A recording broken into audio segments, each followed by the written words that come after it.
Mandate کی قبولیت کی بات ہو رہی ہے، بہت سے لوگوں نے کی، محمود خان اچکزئی نے بھی کی کہ مینڈیٹ قبول کر لیا اگر مذاکرات کی ٹیبل پر آپ بیٹھ گئے تو کیا پاکستان تحریک انصاف ایک اسٹیپ آگے بڑھی ہے؟ چاہے عبوری بنیادوں کے اوپر ہی کیا ہے لیکن اس نے مینڈیٹ تسلیم کیا، یا حکومت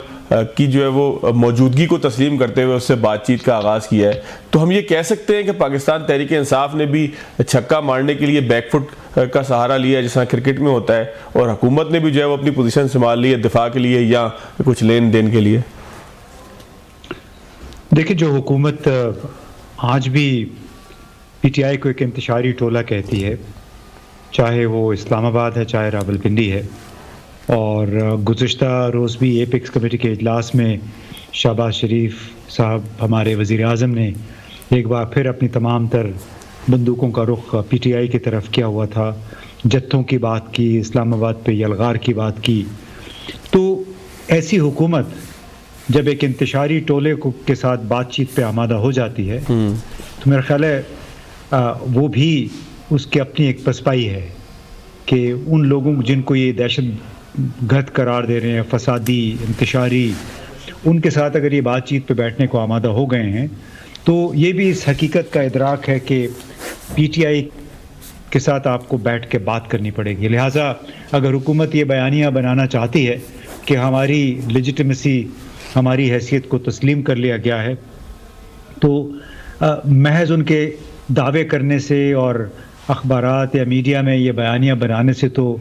لیجیٹمیسی کسی کو نہیں ملتی۔ وہ تو بہت واضح ہے، جو فارم 45 سے 47 کا سفر تھا اور جو مذاکراتی ایجنڈا ہے اس میں 3-4 بڑے نکات میں سے ایک یہ بھی ہے کہ جو 8 فروری کو انتخابی نتائج کے ساتھ کھلواڑ کیا گیا تو اس پہ بھی بات چیت ہوگی۔ لہٰذا ہمیں یہ بیٹ قبول نہیں کرنی چاہیے کہ جی پی ٹی آئی نے ایک ہار مان کے اور آ کے بیٹھ گئی۔ اس وقت پی ٹی آئی سب سے زیادہ جماعتوں کی پارلیمانی نشستوں کی حامل جماعت ہے، تو اس کو اس کی اسی حیثیت کو مان کے بات چیت پہ آمادگی کا اظہار کیا گیا ہے۔ ٹھیک ہو گیا۔ نجم علی خان صاحب، آپ کیا کہتے ہیں؟ سر، جائز مینڈیٹ نہیں تھا، مذاکرات جو ہے وہ کیسے ہو رہے ہیں؟ محمود خان اچکزئی اور پھر جس طرح سے امتیاز گل صاحب نے کہا کہ بیک فٹ پہ تو حکومت گئی ہے اور پی ٹی آئی کی پوزیشن مستحکم ہوئی ہے۔ دیکھیے فواد صاحب، جہاں تک مینڈیٹ کی بات ہے تو سیاست بڑی بے رحم چیز ہوتی ہے۔ اس میں کتابی باتیں اپنی جگہ پر،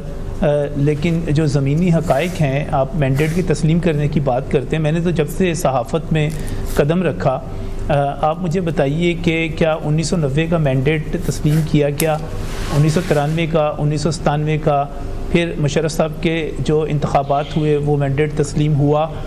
کیا اس کے بعد جب نواز شریف کی 2013 میں حکومت بنی، 2018 میں عمران خان کی حکومت بنی، یہ اب دیکھیے یہ جو مینڈیٹ کو تسلیم کرنا، بھائی نہیں کرتے نہ کرو، جاؤ جو تم نے پہلے کر لیا وہ اب مزید کر کے دکھا دیں۔ دیکھیں اس وقت جو میں نے آپ کے طاقت کی بات کی اور سیاست کے بے رحم ہونے کی بات کی،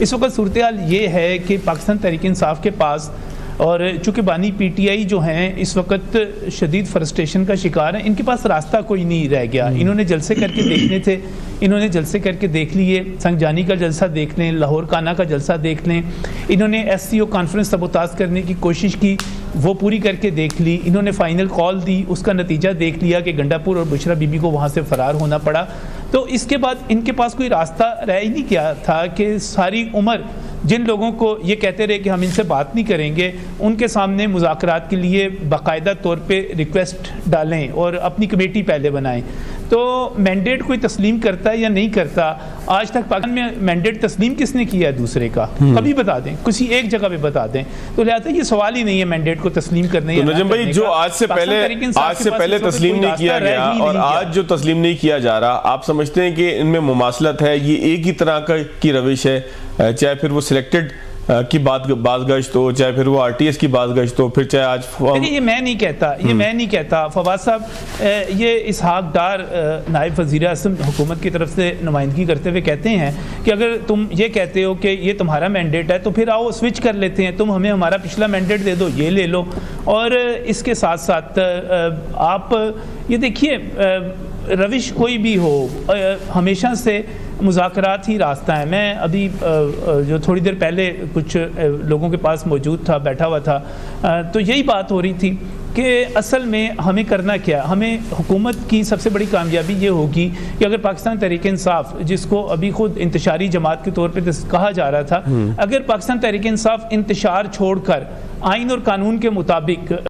اپنی جو ہے سیاست کرنے پہ آ جاتی ہے, وہ 9 مئی نہیں دوبارہ کرتی, وہ 24 نومبر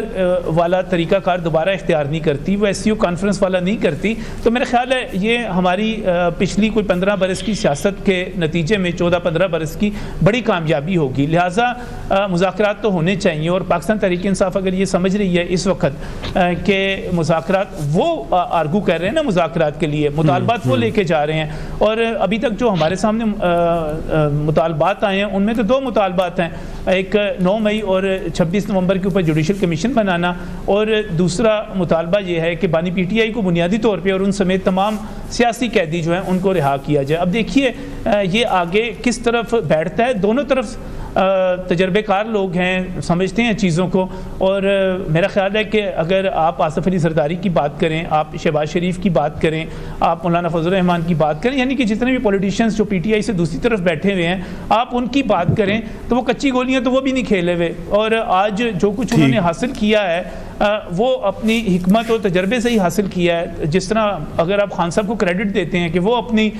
تجربے سے اور حکمت سے آئے تھے, تو یہ کون سے ویسے ہی آ کے بیٹھ گئے ہیں. تو دونوں طرف کا مقابلہ ہے, دیکھیں اس کا کیا بنتا ہے, مذاکرات کا نتیجہ کیا نکلتا ہے, اس کا تو انتظار ہی کرنا پڑے گا. ماجد نظامی صاحب, آپ کیا سمجھتے ہیں جناب کہ گراؤنڈ کس کے پاس مضبوط ہے؟ پاکستان تحریک انصاف کے پاس مضبوط ہے یا حکومت کے پاس مضبوط ہے؟ پوزیشن فوٹنگز کس کی اس وقت جو ہے وہ ہم سمجھ سکتے ہیں کہ بھاری ہاتھ کس کا ہے؟ یہ دونوں فریق برابر برابر آپ کو فیل ہوتے ہیں؟ جی, مجھے ابھی تک تو ریاست کا ہاتھ ہی مضبوط نظر آتا ہے. اس کی وجہ یہ کہ ریاست کے پاس آفر کرنے کو دینے کو بہت کچھ ہوتا ہے, جبکہ اپوزیشن جو ہے اس کے پاس صرف جلسہ جلوس, احتجاج, جلاؤ گھیراؤ, پریس کانفرنسز ہوتی ہیں. اور ابھی جو صورتحال مجھے لگ رہی ہے اس میں مجھے تو یہ دکھائی دے رہا ہے کہ حکومت اور اپوزیشن دونوں کی اپنی اپنی مجبوریاں ہیں جن کی وجہ سے وہ مذاکرات کی میز پر آئے ہیں. اس کی وجہ یہ کہ نہ تو مجھے شہباز شریف طیب ارتضان لگتے ہیں کہ جو فتح اللہ گولن کی موومنٹ کو کچل دیں اور ترکی جو ہے وہ معاشی طور پہ سٹیبل رہے. پاکستان میں معیشت کا تو مسئلہ ہمارے سامنے ہے, ایک لڑکھڑاتی ہوئی معیشت ہے, ایک اتحادی گورنمنٹ ہے, تو شہباز شریف یہ بھی نہیں کر سکتے. دوسری جانب عمران خان کا معاملہ یہ ہے کہ وہ جلسے جلوس کی سیاست دیکھ چکے ہیں, 9 مئی ہو یا پھر اس کے بعد یہ نومبر کے یا اس سے پہلے کے جلسے ہوں, تو ان کا جو خیال تھا یا جو تحریک انصاف کی اسسمنٹ تھی کہ جلاؤ گھیراؤ سے یا احتجاج سے وہ اپنے مقاصد کو حاصل کر لیں گے,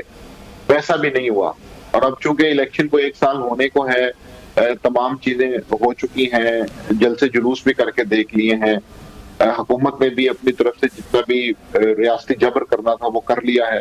مجھے لگتا ہے کہ اب دونوں فریق تھک چکے ہیں اور اس لیے وہ ٹیبل کے اوپر بات کر کے کہیں نہ کہیں وہ راستہ نکالنا چاہتے ہیں. ٹھیک ہو گیا ماجد صاحب, میں ایک چھوٹا سا بریک لیتا ہوں. بریک کے بعد امتیاز صاحب سوال آپ کے پاس چھوڑ کے جا رہا ہوں, پھر ظاہر ہے باقی پینلسٹ کے پاس بھی چلیں گے کہ 26 نومبر کا جو پاکستان تحریک انصاف کا احتجاج تھا, اس کے بعد یہ کہا جا رہا تھا کہ پاکستان تحریک انصاف نے اپنا آخری پتہ بھی استعمال کر لیا ہے, لیکن کیا یہ جو مذاکرات کی ٹیبل ہے, پھر بیک ڈور رابطے ہیں, یہ سارا کچھ 26 نومبر کے احتجاج کی برکت کے نتیجے میں ہو رہا ہے کہ پاکستان تحریک انصاف اس پوزیشن میں ہے کہ جہاں حکومت اس کے ساتھ بیٹھنے پر مجبور ہے؟ کیونکہ شاہ محمود قریشی صاحب کا بھی بیان یہ ہے کہ حکومت ڈگمگا جائے گی اگر مذاکرات ناکام ہوئے, جمہوریت ڈیریل ہو سکتی ہے. امتیاز صاحب سوال آپ کے پاس چھوڑ کے جا رہا ہوں, بریک کے بعد جواب لوں گا.